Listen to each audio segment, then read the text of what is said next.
Hello, everyone, and welcome to another Navis Nobilite, and we are now on to the Grand Cruisers for the Chaos list. And if you were listening in on my Imperial Navy vessels, you would know about this vessel, the Executor Grand Cruiser, at 210 points.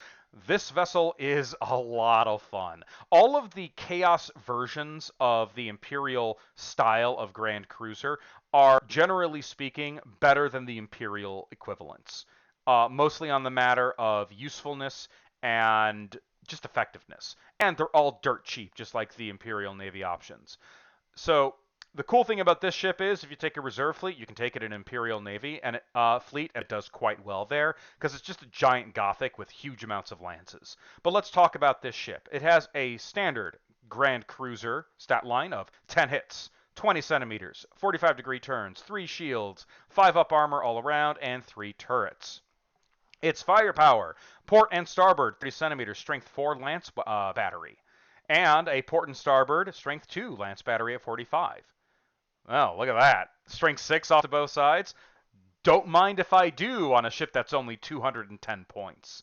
This thing is, this thing is rocking more lance firepower than a Hades with a better hull strength and a better turret strength than the Hades. It's a great little Grand Cruiser. They're a little difficult to take. They're usually one Grand Cruiser per 3 cruiser or heavy cruiser, but when you bring them, they never fail to satisfy. The only downside is they're a little slow for the Chaos list, but man, having 6 lances off to both sides just is so satisfying.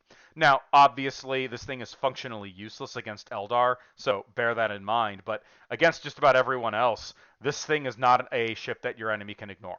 Plain and simple.